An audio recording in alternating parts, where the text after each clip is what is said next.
Today's panel discussion will toss around ideas about the future of farming. I've picked 2050 as the year for our panellists and audience to think about what Australian farming will look like then.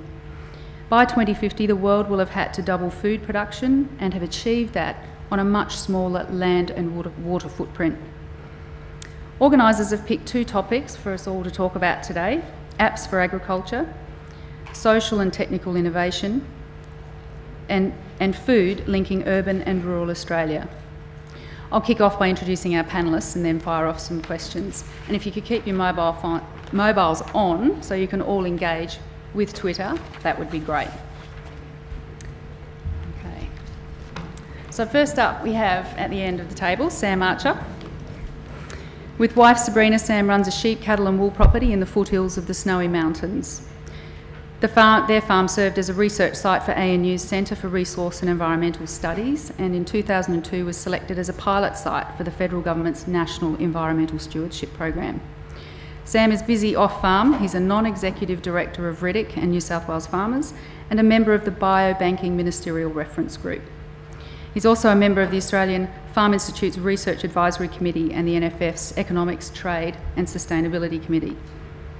In 2008, Sam travelled throughout the Americas, Europe and India on a Nuffield scholarship, researching private sector funded environmental stewardship schemes based around carbon, water and biodiversity. Would you like to put your hand up, Sam, so they all know who you are?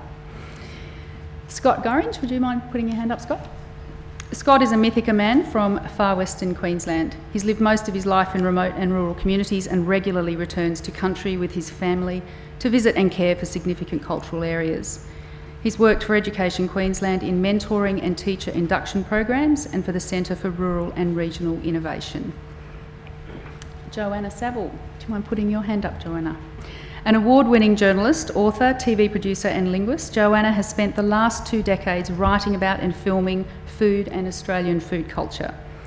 The inaugural director of the Crave Sydney International Food Festival, she is also the director of the New South Wales Wine Festival. She's worked as a food and restaurant columnist and co-edits the Sydney Morning Herald or SMH Food Guide. Author of the SBS Eating Guides to Eating Out and Shopping for 50 different nationalities and co-creator presenter of the highly acclaimed TV program The Food Lover's Guide to Australia, she has 2 postgraduate degrees in gastronomy and in communications. David Cussons. Before returning to the family farm in WA, David worked for ABC Radio in Queensland, WA and Tassie, presenting programs such as the Country Hour and the North Queensland Morning Show. A Nuffield scholar, David studied communication strategies to help improve public perceptions of farming. A principal of Cussons Media, he's also a director of the Australian Year of the Farmer. Alana Johnson. Alana is a 5th-generation farmer, a private rural consultant, a registered clinical family therapist and social worker. She was Victorian Rural Woman of the Year in 2010 and the national runner-up. A director of Riddick and the current chair of the Women's Advisory Panel to the Victorian Minister for Ag and Food Security. She was profiled in a book of 50 iconic Australian women released last year. So we have an icon. And Fleur, a Twitter dinosaur. Hopefully in an hour and a half, Fleur will have a Twitter account and will have tweeted. Totally. And she says she's suffering from FOMO, fear of missing out, so get with it, Fleur.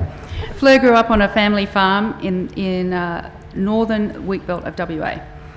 She studied an applied science degree, majoring in marine biology, but returned to her farming roots. She's done her apprenticeship in a chaser bin, can actually drive the header, and spent 6 years managing a nature-based farm tourism venture on the family farm. She currently manages the farm's planning and finances from Geraldton, works part-time as a rural financial counsellor, and is mum to 4 daughters. Clearly a lot of underachievers on the panel. And Charlie McElhone at the end. Charlie's the NFF's General Manager from Policy, overseeing all policy areas of the NFF with expertise in economics and trade. He's taken the lead on issues including biofuels, taxation, competition policy, managed investment schemes, trade reform, Cairns Group farm leaders and climate change mitigation. All the easy ones they gave you. Yeah. Through the climate change policy debate, he coordinated the NFF's task force. He's engaged extensively with industry and government in the development of the Carbon Farming Initiative and the carbon tax. Rightio, first question to the panel. Is social media an important tool for agricultural communities to connect with urban communities? And I thought we might start with David, seeing you are on the committee for the Year of the Farmer. Thanks, I think, Pip. Can I very quickly talk about the Year of the Farmer to give it some context and then go into the social media side of things? You mentioned, you gave a pretty good sort of rundown on why it all started, but I guess what we, to build into the social media side of things, what we originally wanted to try and achieve through the Year of the Farmer was, I guess, try and change the paradigm, if you like, about how agriculture has been thought of for a very long time. We know back in the day it was different, but for too long now, ag hasn't been portrayed in the positive light that we know in this room that it really deserves. So it was time for a positive campaign, and that's what AYOF was all about.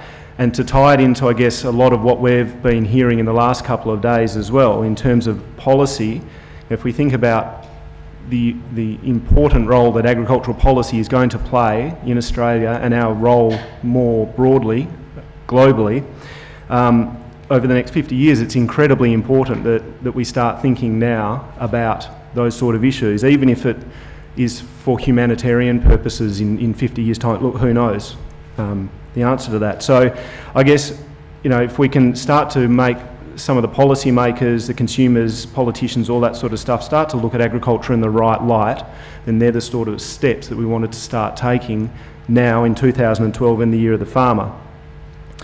So we saw, I guess, it's a key opportunity to try and educate and interact with the non-farming public, and we'd really want to make sure that it has a lasting impact through your legacy programs and curriculum and all that sort of stuff. And there's more I could talk about AYOF, and we might get to that later on in the hour. But I guess to feed, if I can, Pip, then straight back into that question about social media, given the target audience, well, the target audience, there are two target audiences really. There's the rural population, of course, because we want all farmers and associated agricultural industries to take the opportunity to pat themselves on the back, because we're not very good at that, and say we're pretty good at what we do, and to celebrate their industry in 2012. But also, most importantly, we've got the urban audience, the non-farming public that we need to try and connect with. And my belief is that social media is a critical component to that, because one of the key things in successful communication, in my belief, is that you need to make sure that you're communicating in the method by which the person who you want to get the message to likes to receive their information. So if we like to fax things out of our office, it's not going to reach the Sydney accountant who is on his smartphone or her smartphone on Twitter. So that's just the nature of the beast. That's how media is being received at the moment. Social media and electronic media generally is evolving at a quicker rate than ever before, and we're starting to hear terms like Facebook fatigue come in, because that was already starting to be yesterday's news, and now Twitter's at, I think, 260 million tweets a day or something, over 12,000 tweets per second at the end of the Super Bowl in January. And I did a search, and I know it's not a very rigorous study, but I did a search just before we came in here for hashtag ag, and I came up with, I think, 14 results in the hour before that. So wouldn't it be great to think we could maybe increase that just a little bit? I better let someone else talk, but that's a start. Well, I was wondering if how the NFF is using social media. I believe you've got a bit of a dynamo running the social media now. Yeah, we do indeed. I mean, Ruth Redfern, many of you would know, she's taken over the communications role and has been pushing us, yelling and screaming towards this whole social media space. But I think there's a reality now, that an acknowledgement within the NFF and the broader agricultural community that when it comes to engaging with the community and engaging with policymakers, that the environment's changed quite dramatically. I mean, we talk a lot about Indonesia, the live export ban and all the issues around that, Get Up and their influence during that campaign, but I think it's been happening much longer before that, and I think it is a more convoluted space here in Canberra. It is more convoluted to get the ears of the consumers and the stakeholders who influence politicians. And so from things like social media are going to play an ever increasing role in our policy advocacy and engagement with the public and the government. Will Ruth ever get Jock Laurie to tweet? No. What about you, Sam? Do you tweet while you farm? No, that would be an occupational health and safety issue. Because unless I'm sitting on a horse. But I think one of the challenges we would face in the industry is that more often than not we're time constrained, and so there are only certain times throughout the day where we might be able to avail ourselves of it. Nonetheless, I think it's a critical tool that we can use to communicate to a broad network, and it isn't constrained by geography. It's immediate and it can get out to everyone. And AgChat Oz is very busy on Tuesday nights, and just wondering if any of the panel engage in AgChat Oz on Tuesdays. I'm more of a casual observer, but yeah. You're a lurker. You're known in the biz as a lurker. You look but you don't contribute. Yeah. Does anybody in the audience tune into AgChat and contribute on Tuesday nights? Yeah, it's pretty good. Alana, you're a 5th generation farmer. Do you feel that pressure that if there's going to be a 6th and 7th generation farmer on your land that they need to get involved with social media? Well, firstly, I suppose I should be honest and say the only thing that tweets on my farm is the birds. My comment about social media is, and I agree that it's rapidly changing, is that really all forms of social media are only forms of engagement. And there are many ways to engage with people, whether you're doing it around getting people together to work on an issue or you want to put a message out. Certainly my sons are very active in the social media space. I'm very amused that Facebook is no longer the domain of young people.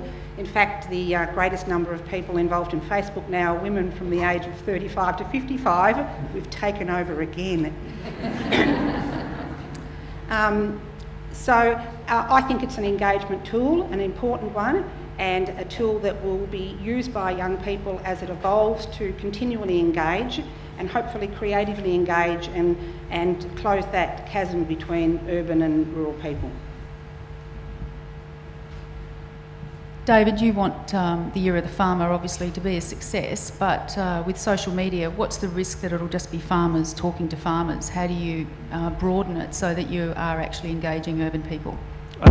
Well, I think one of the biggest things, and it might be reiterating what I said to start with, was choosing the correct communication methods, because if you are working in the right media spaces, inevitably you're going to get to the people, the target audience that you're trying to communicate with. So I would say that's one of the most important things. As Alana mentioned, there are a range of ways to communicate with people, and AYOF is trying to do that as well through a number of other tactics. So we saw in the dining room the roadshow unit. We've got 9 of those going around the country, and before you ask, yes, one of them is hitting the capital city royal shows as well. So we're making sure that that's getting in front of lots of city eyeballs.